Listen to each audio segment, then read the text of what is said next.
cantado por dilemas.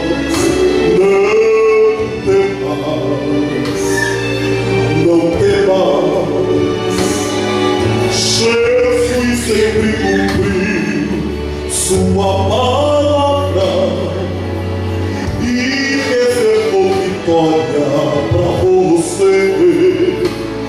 Se a tua fé insiste, Deus vai te guardar. As aflições por terra vão cair. Se a tua fé persiste, Deus vai te guardar. A mão divina você vai sentir. Diz assim, ó. Se você buscar a sua face e se ajoelhar em oração, Ele é fiel e justo para te atender. Todo mal vai desaparecer. Deus te vê. Sim, Deus te vê. Ao servo seu, estende a sua mão. Deus te vê. Sim, Deus te vê. Quando você o buscar em oração. Quando você busca o Senhor em oração, Ele responde às aflições do nosso coração, nos guarda, nos protege e nos dá vitória no momento certo. Diz assim, ó.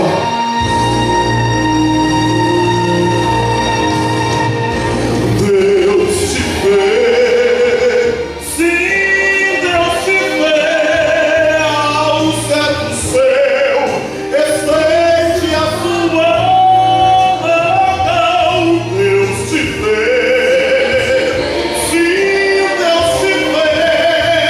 Quando você o buscar em oração, Deus te vê. Sim, Deus te vê. Ao servo seu, Ele estende a sua poderosa mão. Deus te vê. Sim, Deus te vê. Quando você o buscar em oração, quando você o buscar em oração.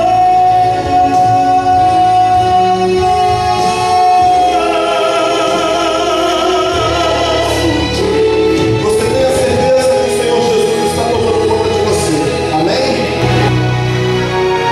Diz assim, vamos. Dormindo no meu leito, em sonho encantador, dia eu vi Jerusalém e o templo do Senhor. Ouvi cantar crianças em meio ao seu cantar. Moveu a voz dos anjos dos céus a proclamar. Moveu a voz dos anjos dos céus a proclamar.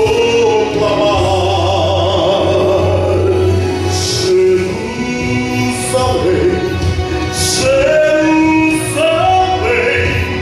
cantai, ó Santa Trem, Hosana na mais alturas, Hosana ao nosso Rei.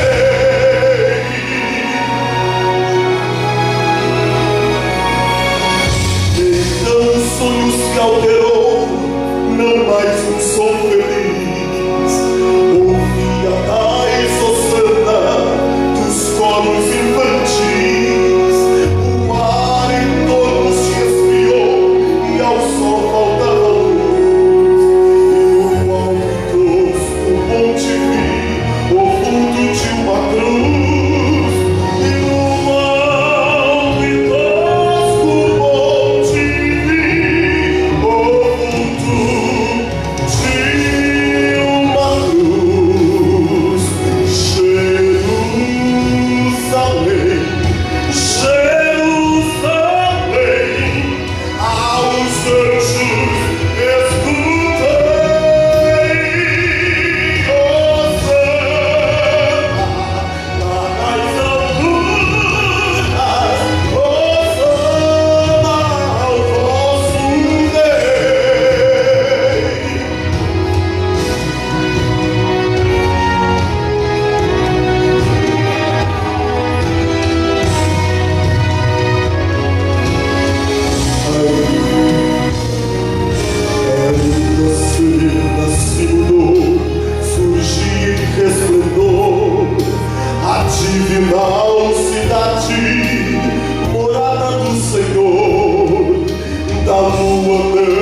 Boa noite, bom sábado. A semana de oração é como comer um bolo. Você faz um bolo, mas você não come o bolo todo em um momento apenas. Você come um pedaço hoje à noite, você come outro pedaço amanhã, você come o outro mais à tarde. E assim nós vamos comer este bolo durante essa semana. Semana da família é uma semana sempre especial. Eu sinto honrado em poder falar esses dias para essa igreja de colégio. Eu trago um abraço caloroso da minha esposa e das minhas duas filhas. Falei ainda há pouco com elas no WhatsApp. Acho que todo mundo tem um grupo da família, né? E elas então disseram que estão orando pela igreja, pelas famílias dessa igreja. Trago um abraço também da minha igreja ali em Aracaju, igreja de Siqueira Campos. A igreja comprometeu orar por vocês também durante essa semana. Bem? Famílias imperfeitas, está no tema. Esse é o tema geral da igreja para a divisão sul-americana. E não sei se você percebeu, mas a gente tem ali o in separado ali do perfeito, não é isso? O in separado do perfeito. E existe uma razão para isso. Essa separação você consegue ver também na internet, em colchete, serve para lembrar a nossa realidade caída. Este in separado aqui da palavra perfeito serve para lembrar da nossa constante necessidade da presença, de buscar a presença de Deus na vida da nossa família. Famílias perfeitas, queridos, são aquelas compostas de membros perfeitos. Eu vi alguém perguntar hoje à noite, quem tem famílias imperfeitas? Eu vi que algumas pessoas ficaram com medo de levantar a mão. Se não me engano, não sei se alguém levantou a mão quando foi perguntado, existe alguma família perfeita aqui? As famílias perfeitas são de fato aquelas famílias compostas de pessoas imperfeitas. Famílias perfeitas são famílias compostas de pessoas pecadoras, mas que diariamente se dobram diante de Deus, na busca de sabedoria para viver uma vida melhor.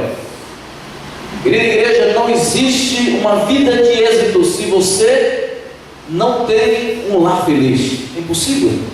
Você pode ter uma família linda. Eu saí de Aracaju hoje de manhã cedo, e eu durante o dia inteiro eu falei com uma esposa que me ligou insistentemente. Eu falei com ela ainda no aeroporto em Salvador, falei quando eu cheguei no saguão do aeroporto aqui no Rio. Eu falei com ela durante a manhã algumas vezes, durante a tarde algumas vezes. É uma senhora, é uma esposa que se encontra neste momento aflita.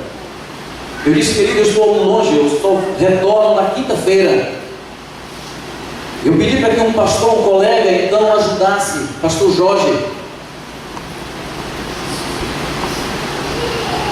Mas essa mulher, ela ligou para mim o dia inteiro, ela está infeliz. E ela disse, pastor, eu preciso tomar uma decisão na minha vida. Eu disse, olha, não tome nenhuma decisão agora.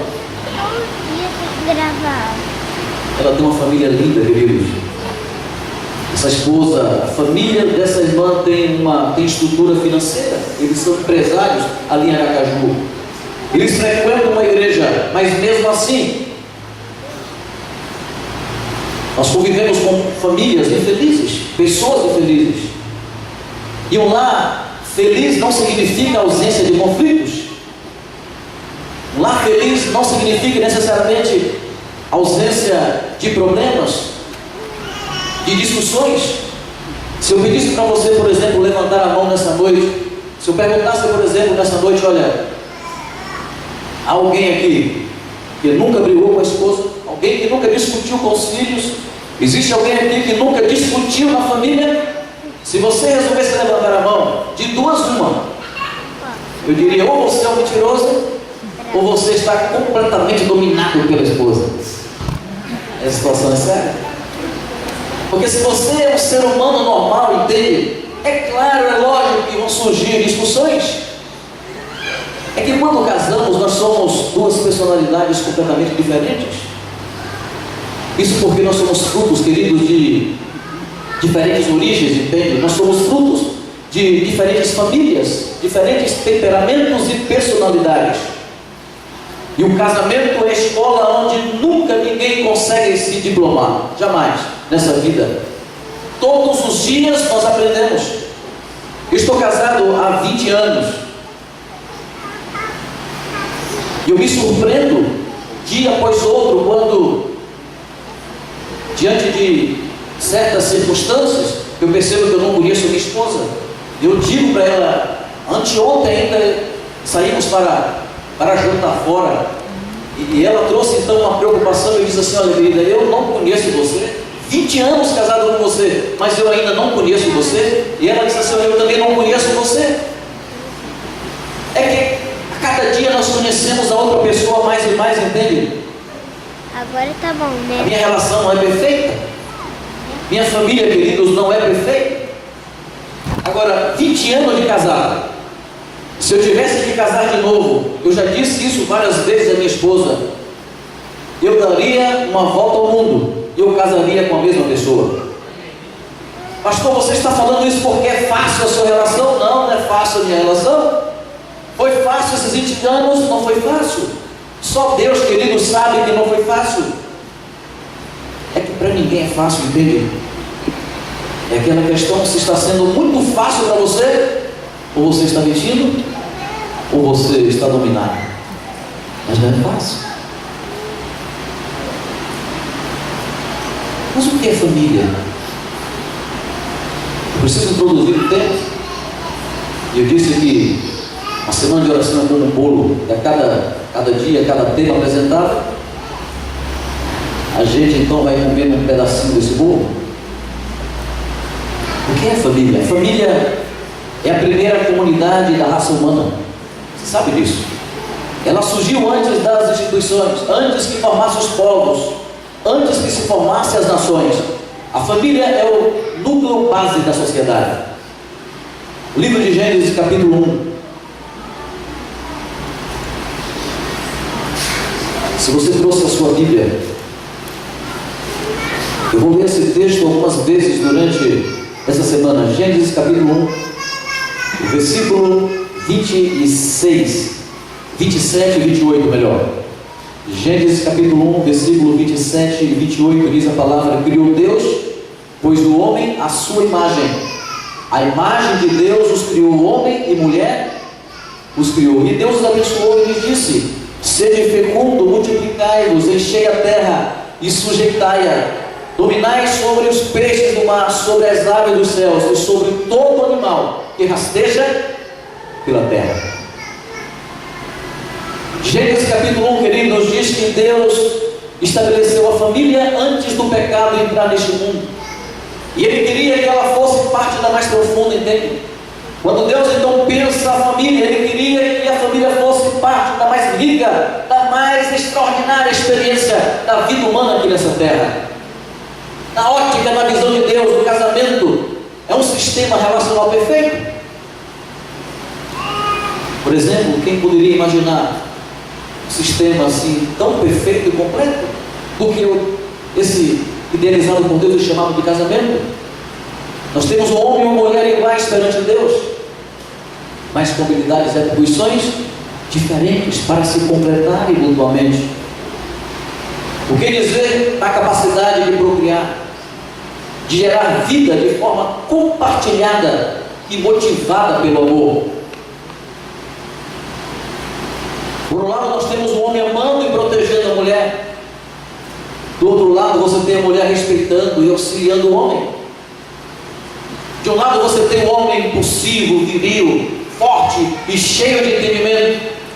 E do outro lado, você tem a mulher intuitiva, sábia, sensível, submissa e delicada. Agora imagine vocês, queridos, se permanecêssemos assim.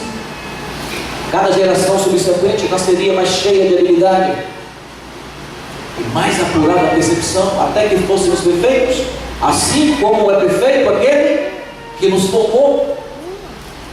E por que escolhemos um caminho mais penoso e longo? Você sabe o que eu estou falando? Estou falando da introdução do pecado no mundo. Porque escolhemos o caminho mais penoso e longo. Nos defrontamos com ciúmes.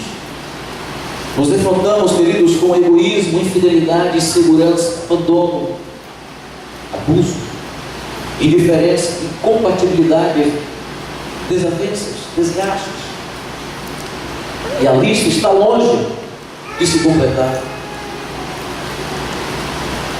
Quando olhamos para esse mundo, parece para as famílias, não apenas as famílias lá de fora, mas infelizmente as famílias também da igreja, parece que nós somos influenciados por uma cultura que cultua a irresponsabilidade. Você e eu fomos influenciados por uma cultura que cultua a sedução, a sensualidade vulgar, consumo, a juventude eterna e a novidade. Família é o alvo dos maiores ataques, queridos, do inimigo. E a destruição da família acontece porque o homem abandonou o conselho de Deus. O homem se afastou do caminho de Deus. E ele então começou a adotar os seus próprios critérios. Abandonando o caminho de Deus, ele começou então a adotar as suas próprias ideias humanas. Depois dessa introdução, dessa realidade que apresenta no capítulo 3 de Gênesis, perguntaram a vocês, alguém talvez poderia perguntar, pastor, tem a igreja solução para os problemas da família? Pode Deus salvar as famílias? E louvado seja Deus, e sim, certamente. Quero nessa noite apresentar dois aspectos como solução para os problemas da família, apenas dois aspectos como introdução. O primeiro aspecto, como solução para os problemas da família, queridos, é colocar Deus em primeiro lugar. Se o Senhor não edificar a casa, o que é que diz? Em vão trabalham os que edificam. A solução para os problemas da família, queridos, é colocar Deus em primeiro lugar. Tenho algumas experiências, vamos contá-las a partir de amanhã. Eu tenho falado em casamentos, tenho falado em encontros de casais, que não é a localização, queridos, do apartamento. Eu tenho falado por aí que não importa a marca dos móveis, entende? Da sua casa. Não importa que carro você comprou recentemente, se foi o carro do seu sonho ou se você está trabalhando nessa direção. Mas é o Senhor como edificador, entende, da vida e do lar. Porque se o Senhor não guardar a sua família, a crise da sociedade moderna vai alcançar você, mais cedo ou mais tarde. Sem a base, queridos, dos princípios determinados por Deus para a família, o seu esforço, o meu esforço, o nosso esforço em construir uma será em vão. Mais precisamente, na segunda-feira, vamos trabalhar de forma muito especial esse tema. O papel de Cristo na família. As famílias que têm abraçado este fato são mais felizes. Elas são bem mais sucedidas em seus esforços para manter crescendo, queridos, a família, o casamento, a relação. Quando Deus olha para a igreja de colégio, o desejo de Deus para as famílias dessa igreja é ver um povo formado, queridos, com famílias sólidas e estáveis, entende? Quando Deus olha para a igreja, as famílias da igreja de colégio, o seu sonho é ver jovens solteiros que mantenham a sua santidade. O sonho de Deus, irmãos, para essa igreja é ver casais que convivam em harmonia e fidelidade, filhos obedientes e que respeitem os seus pais. Deus olha para essa igreja e o seu desejo é ver esposas submissas, contudo maridos, esposos amorosos e responsáveis. Enfim, um povo que saiba trabalhar, um povo que saiba estudar, progredir, casar, criar filhos, cuidar de suas casas com disciplina e ordem, finalmente um povo formado por famílias sadias e felizes. Um ambiente, um lugar onde haja amor, onde haja paz e alegria. Você consegue entender, divisar o objetivo de Deus por trás da família? As forças dessa sociedade, queridos, corrompida e pós-moderna, conspiram contra a família, e os seus ataques eles estão ficando cada vez mais fortes. Poderíamos citar a mídia em geral, por exemplo, os filmes, através das novelas, através aí da internet. Enfim, todos os maiores poderes de influência da sociedade têm conspirado neste momento contra a família. E poderíamos passar aqui algumas horas falando, queridos, do que significa isso na prática. Nós temos pesquisas feitas pela própria igreja, pela divisão sul-americana, por exemplo, pesquisas que falam da diminuição do número de casamentos, por exemplo, que dizer da união livre ou estável, marcada por um conceito de que o compromisso duradouro e absoluto não é possível. Esse pensamento tem sido, queridos, mais e mais comum na vida da igreja.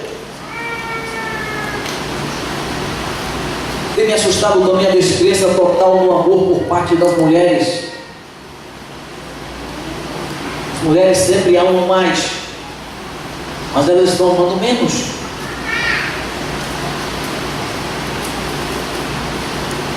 Novos desafios, como por exemplo a internet, as redes sociais, as tecnologias de comunicação. O que dizer da pornografia, o crescimento da pornografia? Querida igreja, são apenas alguns fenômenos recentes que afetam as famílias do século XXI. Sabe uma coisa? A maioria não está preparada para lidar com esses novos desafios. Como lidar com essas situações? O que fazer para proteger as famílias, queridos, desses ataques? Primeiro, colocar Deus em primeiro lugar. Porque se o Senhor não edificar a casa, em vão trabalham os que edificam. Se o Senhor não for o primeiro na tua casa, na tua família, se o Senhor não for o primeiro nas tuas relações, o seu esforço em construir uma família será em vão. Segundo aspecto, eu gostaria de chamar de demonstrações de amor, manifestações de amor. Ellen White diz que o amor é como uma plantinha. Você conhece esse texto? O que acontece com a plantinha? Se ela for regada com atenção, se a plantinha for regada com carinho, o que acontece com ela? Ela se desenvolve. É lógico, ela cresce. Mas se falta carinho, querido, se falta atenção, se falta ternura, se falta cuidado, o que acontece com a planta? A plantinha vai morrer? E ela compara o casamento, ela compara a família com uma plantinha, com cuidado. E a propósito, como você está lidando com essa plantinha chamada família? Como você está lidando com essa plantinha chamada esposa, chamado esposo? Você sabia que o ser humano tem a necessidade de ser amado? Foi Deus que nos fez assim. E os psicólogos concluíram que sentir-se amado é a principal necessidade do ser humano. E não sei se você já ouviu falar nas linguagens do amor. Mas contrariando a ideia de que o amor tem uma linguagem apenas universal, o Dr. Gary Chapman, ele demonstra através de sua pesquisa de doutorado que as pessoas expressam e recebem manifestações de amor de diferentes maneiras. Ele acaba chamando de linguagem de amor. E após anos e anos de experiência como conselheiro de casais, como palestrantes em seminários, Chapman identificou, queridos, 5 linguagens. Ele diz assim: olha, todos os seres humanos, todas as pessoas do mundo inteiro tem essas linguagens aqui, uma delas, ou algumas delas. Eu acabei esquecendo de projetar isso aqui, os dois. Mas eu deixo aqui amanhã com vocês, trago o HD e deixo aqui. A primeira linguagem, se esforce um pouquinho para você então gravar aí. Eu vou repetir então. A primeira linguagem, ele denomina, ele chama de palavras de afirmação, linguagem de afirmação. São elogios verbais e palavras de apreciação. E ele identifica, queridos, esses elogios e essas palavras como poderosos transmissores de amor. Entenda-se, a linguagem de amor do seu cônjuge, então, são palavras de afirmação. Você precisa então investir nessa linguagem dele. Grave aí, palavra de afirmação é a primeira linguagem de amor. A segunda linguagem, ele relaciona como qualidade de tempo. E aqui é ter tempo de qualidade junto com o cônjuge. Isso aqui não significa, queridos, tempo dividido, entende? A televisão deve estar desligada neste momento. É dar atenção total ali ao cônjuge. É uma saída, por exemplo, a um restaurante, a sós com o cônjuge. E você pode dizer assim, ó, mas pastor, isso é muito pouco, mas isso vale mais do que uma hora de terapia muitas vezes. Eu disse qualidade de tempo. Se a linguagem de amor do seu filho, por exemplo, é qualidade de tempo, então invista nessa linguagem. Se a linguagem de amor do cônjuge é qualidade de tempo, então invista na linguagem dele, entende? A terceira linguagem ele denomina como receber presentes. Essa é a linguagem da minha esposa. Eu estou aqui no Rio de Janeiro e não sei nem o que levar para ela, mas eu vou andar por aí, eu tenho que levar alguma coisa.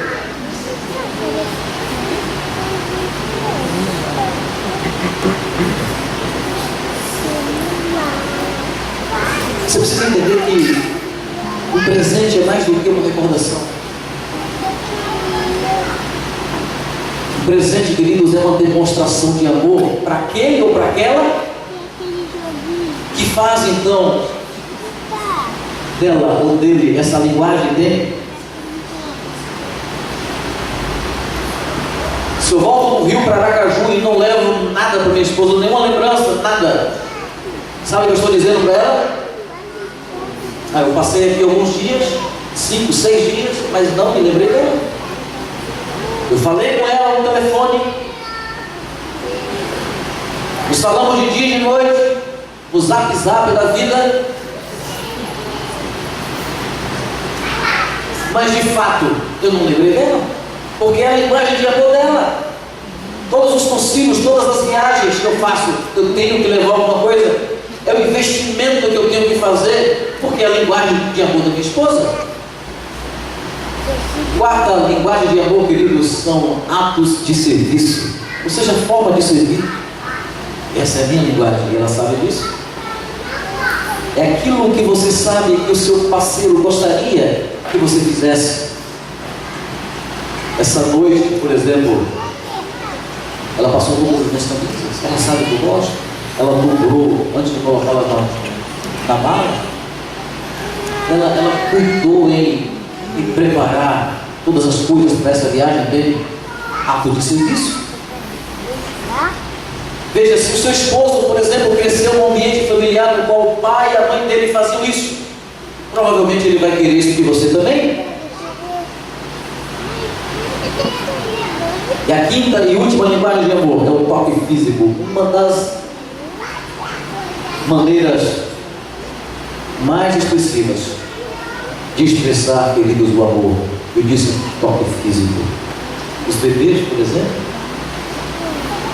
quando eles são abraçados, os bebês quando eles são beijados, dizem que eles desenvolvem uma vida emocional mais saudável do que aqueles que não recebem carinho. Propósito, qual é a tua linguagem de amor? Você precisa conhecer a tua linguagem de amor. Você como filho, entende? Você como esposo, você como esposa, você precisa conhecer a tua linguagem de amor. Isso é importante. E aí depois você precisa conhecer então a linguagem de amor das outras pessoas da família. Eu sou pai, por exemplo, de duas meninas, uma menina de 16 anos e uma de 19 anos já. Eu sou pai de duas meninas, duas adolescentes, e eu conheço a linguagem de amor das minhas duas meninas. E por incrível que pareça, a linguagem de amor das minhas meninas é a mesma da mãe. Então imagine, o seu amigo tem que estar numa situação difícil. Eu tenho que levar alguma coisa para a esposa e para as filhas também, embora elas não morem comigo. Uma mora no colégio interno e outra faz odonto em Salvador, na Federal. Mas eu tenho que levar. Quando eu for a Salvador, eu tenho que levar, não de Aracaju, mas do Rio. Eu tenho que dizer para ela: filha, olha, eu a amo, entende? Como é que minha filha entende o amor do pai para com ela? Através da satisfação da linguagem do amor dela. Então, ao levar um presente daqui para minha filha, eu estou dizendo para ela, ela está dizendo: meu pai me ama, meu pai se importa comigo. Então é mais do que um presente, queridos. É uma demonstração de amor. E essa eu coloco nessa noite como uma das soluções para os problemas da família. Primeiro, colocar Deus em primeiro lugar. E segundo, manifestações de amor. Agora nós vamos fazer um exercício. Vamos fazer um exercício agora. Você está com um cônjuge aí? Se ele não está perto de você, então chame. Se ele estiver aqui, chame para perto. Se a família puder reunir, tudo bem, melhor ainda. Um exercício de alguns minutinhos apenas, uns 2 ou 3 minutinhos, estamos encerrando já. Tem um jovem aqui, está sem família, então sente como jovem. Vocês duas aqui, por exemplo, vocês podem trabalhar duas aí. Vocês vão falar, nós vamos conversar agora, 2 minutinhos, mas sem pressa, 2 minutinhos dá para a gente fazer isso aqui. O que você vai fazer agora? Eu vou tentar repetir aqui e você vai tentar lembrar aí. Você vai tentar identificar a sua linguagem de amor. É incrível, queridos, olha, as pessoas não conhecem, a maioria das pessoas não conhece a sua linguagem de amor. E às vezes você está investindo energia numa outra linguagem que não é a linguagem de amor, entende? Do filho, dos filhos e nem do cônjuge. Deixa eu te dizer uma outra coisinha. Você pode ter pensado aí: pastor, mas eu tenho 2 ou 3 linguagens, é normal. É possível que algumas pessoas tenham mais de 2 ou 3 linguagens, mas você tem mais uma linguagem. Das 2 ou das 3 é a principal para você. Quero que você converse um pouquinho agora. Pode ser? Pode começar. Quero ver zoado agora. Aqui. Barulho. Vamos conversar um pouquinho. Pode virar, esquece um pouquinho agora. Você vai virar agora para o cônjuge, para o seu filho, para o seu pai. Alguém que está perto de você aí. Converse um pouquinho agora. Qual é a sua... Olha, a minha linguagem de amor é palavra de afirmação. Pode ser? Segundo, vocês lembram qual é a segunda linguagem de amor? Qualidade de tempo. Vamos juntar um pouquinho, está muito. Vai ficar um pouquinho mais juntos aqui. Ninguém sozinho aqui. Ninguém sozinho. A mamãe saiu aqui. E o obreiro está. Junto vocês aí. Pode juntar. Okay. Qual é a sua linguagem de amor? Diga qual é a sua linguagem de amor. Ato de serviço? Pode ser. Terceira linguagem de amor. Você lembra qual é? Presentes. A quarta linguagem de amor? Oi? Linguagem de serviço, ato de serviço, qualidade de tempo. A segunda e quinta, toque físico. Sabia que o toque físico é a linguagem de amor dos homens, né? Sim. Estudos dizem que a maioria dos homens tem o toque físico como a sua linguagem de amor. Isso se explica. Esse lado carnal do homem, esse toque físico está intimamente, evidentemente, relacionado com a sexualidade, com o sexo. Diferente um pouquinho da linguagem de amor da esposa. Não que a linguagem de amor da sua esposa ou das mulheres não seja o toque físico, muitas delas têm toque físico. Mas o toque físico, veja como é diferente. Essa linguagem de amor do homem e da mulher, Quando você encontra um homem e uma mulher com a mesma linguagem do toque físico, existem variações, entende? Na linguagem do homem e da mulher. Na linguagem da mulher, o toque físico é carinho, é um abraço. Na linguagem do homem é sexo e ponto. É bicho bruto, homem, né?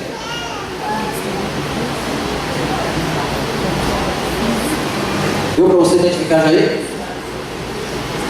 Deu? Seu nome, seu nome?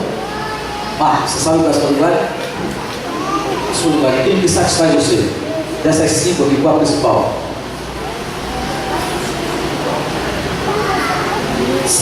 Toque físico, né? Toque físico do Marcos. E você, como é o nome? Seu? Silvio, e o seu Silvio?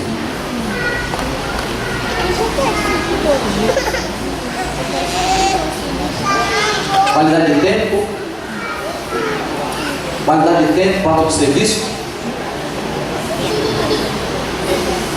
Ok, presentes. A principal, então, a palavra de afirmações ou presentes? Presentes. Silvio, se a linguagem de amor precisa definir isso bem, isso aqui é um exercício que você pode levar para casa. Se a linguagem de amor, então, dela é presentes, então, vamos. Ou seja, qualquer que seja, você precisa investir na linguagem dela. Entende? Então, se ato de serviço, então, ela vai identificar o que ela gosta. Por exemplo, o que significa essa linguagem de amor do homem, linguagem de serviço? Ou seja, da esposa, linguagem de serviço. Ela quer o esposo ajudando também nas tarefas domésticas em casa, mas não somente isso. Essa esposa, ela exige, ela pede um esposo, ela clama por um esposo, então que cuide de uma lâmpada quando queima, e de uma coisa quando quebra ali no banheiro, entende?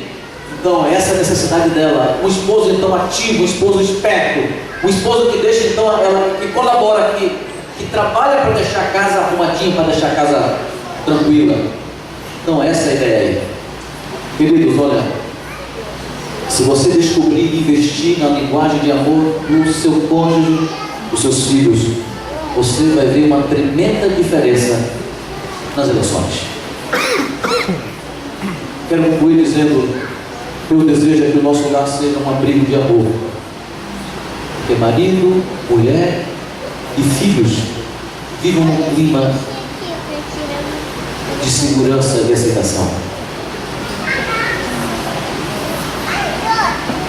Porque com as agitações, queridos, e violência fora do lar, cada um de nós precisa de um lugar na vida em que seja cercado de fato de paz e de amor, entende? Deus estabeleceu o lar para ser esse lugar de segurança emocional. A gente não teve tempo hoje à noite para abordar, mas só para você ir pensando para casa, depois do pecado, quando Adão e Eva, os nossos primeiros pais, eles são expulsos do Éden.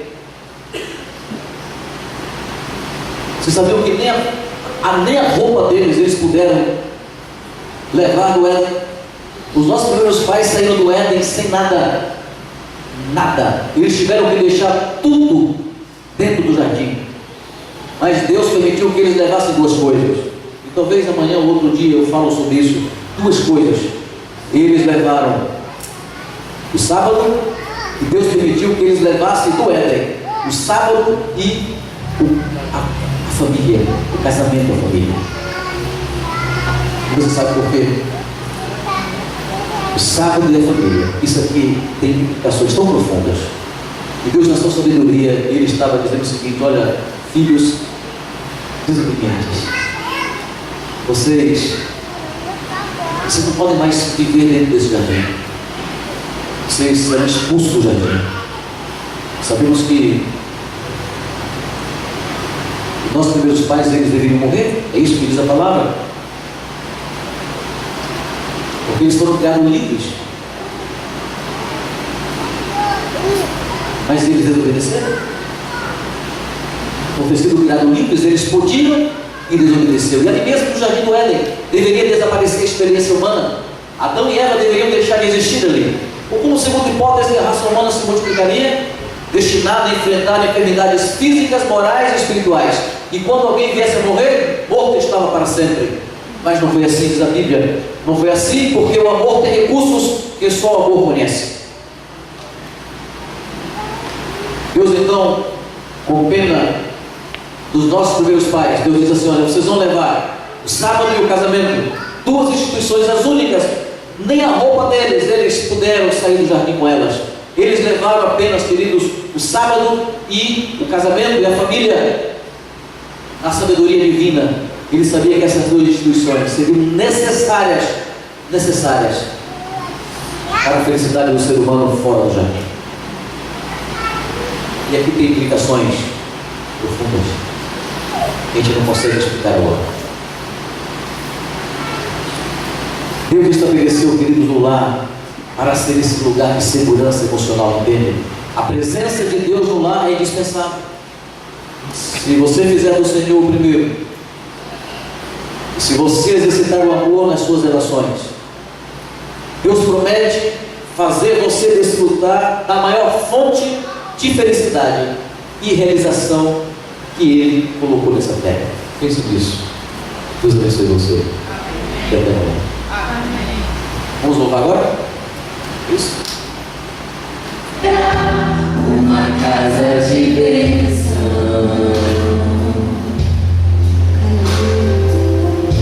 Minha casa será um pedaço do céu.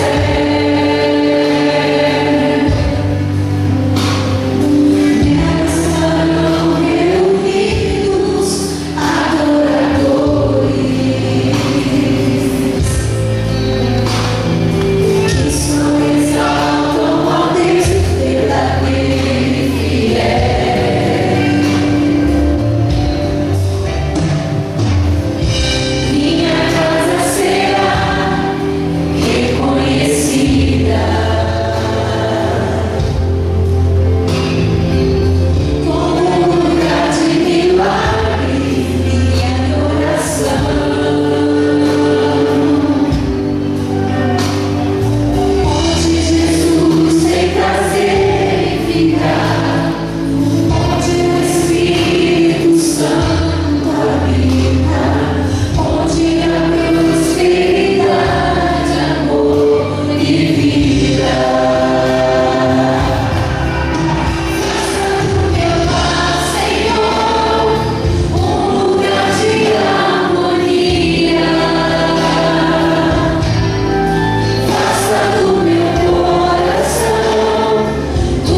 dedicado a Deus, à família. Estaremos aqui pensando em família. Estaremos aqui, ó Deus, pensando o propósito de Deus para a família. Embora vivendo em um mundo desfigurado completamente pelo pecado, a tua palavra nos garante que o Senhor tem solução para os problemas da família moderna. E começamos a ver nessa noite, ó Deus, que o primeiro passo, a primeira solução, o primeiro aspecto é colocar Deus em primeiro lugar. Por favor, ó Deus, transforme as famílias dessa igreja durante essa semana. Alcance, ó Deus, cada filho, cada jovem. Alcance cada criança, cada cônjuge. Derrame, ó Deus, o teu Santo Espírito na vida desses teus filhos que estão aqui. Amplie, ó Deus, a nossa visão.